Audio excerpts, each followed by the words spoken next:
janë qef, trash. Ata ka nevojë për njerëz, për opinion, ka nevojë për sy, për admirim. Ata nuk pyesin për njeri, shkelin mbi ndjenjat e të tjerëve, vetëm që të jenë ata të parët.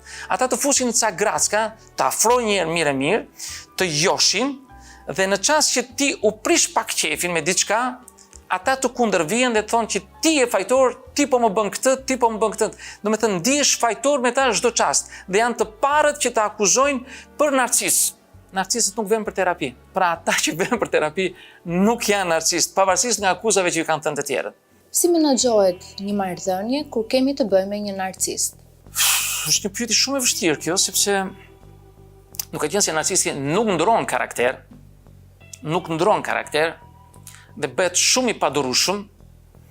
Mirë është, nëse e kap që në fillim të lidhjes që ke të bësh me një person të tillë, largohu sa më larg. Sa më larg nga narcisi. Të sakt nuk ka. Bëj këtë apo këtë. Varet se sa duron shpirti juaj me këtë njeri. Nuk është e thënë mund të jetë burr, mund të jetë grua. Të dy janë njësoj. Mirë ata që kanë të bëjnë me një person të tillë. Në një video tënden flisni për konceptin burra jo mjaftueshëm. A janë burra të ndjeshëm? Sigurisht janë burra të ndjeshëm. Sigurisht dhe ata kanë ndjenja dhe emocione si gjithë të tjerët, si gjitha qeniet njerëzore, si burr, si grua. Por ka njerëz, ka meshkuj të cilët janë rritur ose në natyra e tyre është më e mbledhur, nuk janë aq ekspresiv sa të dalin përpara. Dhe shpesh ndodhen në atë grackën e grave që thotë, ama ky burri im i mbaruar, s'ka fuqi, ky s'di as bëj asgjë. Por dhe ai preket, dhe ai ka nevojë për fjalë, ka dhe ai nevojë për përkëdhelje, ka nevojë dhe ai për nxitje. Sepse zakonisht gratë e tham, ato duan një burr të fuqishëm, të jetë bazë ekonomike, të jetë i fuqishëm të dalë në mbrojtje, dhe gratë duan një njeri që t'i mbështes këto, por ndodh që edhe një mashkull me fuqi të dobët fizike, por me ndjenja të mëdha, të ndodhet përballë një femre që është shumë më e fortë se ai, më ekspresive se ai. Pra, duhet i besojmë dhe këta njerëz, janë njerëz shumë të mirë, por janë rritur si njerëz, domethënë, me pak butësi. Nuk janë aq të ashpër sa do të donte një grua. Dhe duhet i besojmë dhe këta tipa, janë njerëzit tanë. Si mund të vendosim kufin në një marrëdhënie pa pasur frikë që personi tjetër mund të largohet nga këto kufi?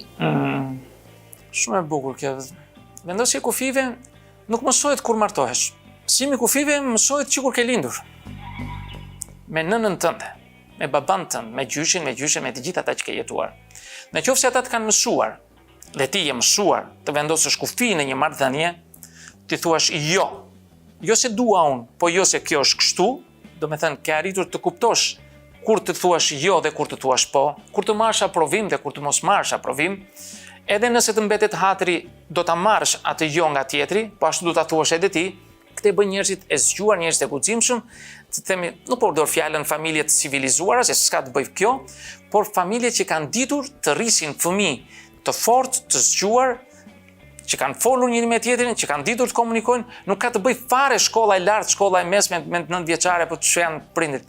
Ka të bëjë me mentalitetin familjar, me trashëgimin që kanë patur ata, dhe sa të zgjuar janë ata që të jenë kreativ me njeriu që del përpara për t'i vendosur në mënyrë të bukur ato kufi dhe për t'i thënë po ose jo. Por mos prisni që të martonin dhe pastaj të thoni jo, unë do ta bëj kështu, nuk të vjen ajo. Do kërcasi kjo marrëdhënie dhe ka më shumë tendencë për të prishur se sa për të rregulluar. Kur vendos me atë unin tënd terës, duhet të dish dhe t'ia thuash edhe atë jo, por të thuash jo dhe të thuash dhe ta bësh jo.